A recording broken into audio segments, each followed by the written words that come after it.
Ысык-Көл облусунда COVID-19 жуккан бейтаптардын баары сакайды. Бул тууралуу бүгүн Саламаттыкты сактоо министрлигинин облустагы координатору Мирбек Сагынбаев билдирди. Анын айтымында облуста бардыгы болуп коронавирус жуктуруп алган 10 адам катталган жана бүгүнкү күнгө чейин алардын 9 айыгып чыккан.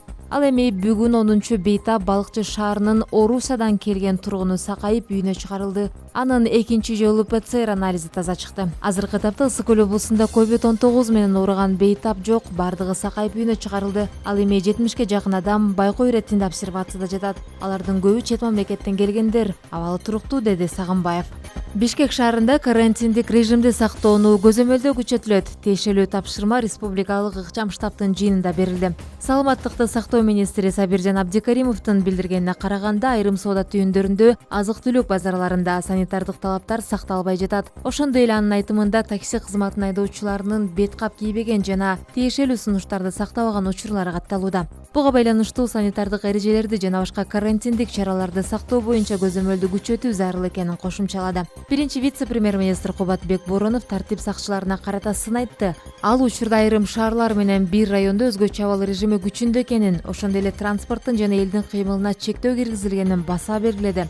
Жыйындын жүрүшүндө жергиликтүү өз алдынча башкаруу органдарына жогоруда айтылган маселелер боюнча калк арасында кеңири маалыматтык түшүндүрүү иштерин жүргүзүү тапшырылды. Мындан тышкары мамлекеттик жана жергиликтүү бийлик органдарына инфекцияны жуктуруунун алдын алуу максатында коронавирус менен күрөшүүгө тартылган кызматкерлердин саламаттык коопсуздугун камсыздоо, негизги санитардык талаптарды аткарууларын көзөмөлдөө милдеттендирилди.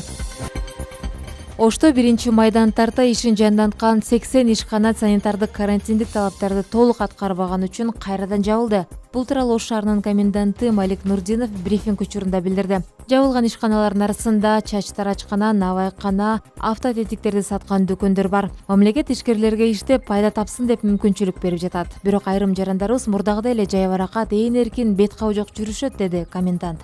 Рейдке санитардык эпидемиологиялык көзөмөлдөө борборунун, ветеринардык жана фитосанитардык коопсуздук боюнча аймактык инспекциясынын, өзгөчө кырдаалдар башкармалыгынын, райондук милиция жана комендатуранын кызматкерлери чыккан. Анда мекеме ишканалар, соода түйүндөрү, чач тарачкана, сулуулук салондору, унаа оңдоочу жайлар, эт сатуучу дүкөндөр, курулуш объектилери жана такси кызматы текшерилген. Нурдиновдун айтымында мындай текшерүүлөр дагы да улантыла бермекчи. Белгилей кетсек, Ош шаарында 1-майдан баштап өнөр жай, өндүрүш, курулуш, транспорттук каражаттарды оңдоо жана тейлөө кызматын көрсөткөн тармактар иштей баштады. Булар менен катар мамлекеттик жана жеке нотариустар, чач тарачкана жана салондор, патенти бар таксисттер эмгектене баштаган. Нарында кармалган ак илбирске ветеринардык жардам керек. Бул тууралуу Германиянын табиатты коргоо бирикмесинин Кыргызстандагы бөлүмүнүн басма сөз кызматы билдирди. Набу реабилитациялык борборунун кызматкерлери ак илбирсти карап жатышат. Кече кечинде ал бир аз эт жеди, эртең менен тамагын жебей койду. Алдын ала айтсак, ал ак илбирс картаң, алсыз экен. Ага ветеринардык жардам керек деп айтылат маалыматта. Эскерте кетсек, 3-май күнү Нарын районунун Тексей Торбо кашоосунда музоону жеп жаткан ак илбирсти кармап алган. Ошол эле күнү ветеринарлар ак илбирсти текшеришкен. Учурда ак илбирс Ысык-Көлдөгү Набу реабилитациялык борборуна алынып келинген.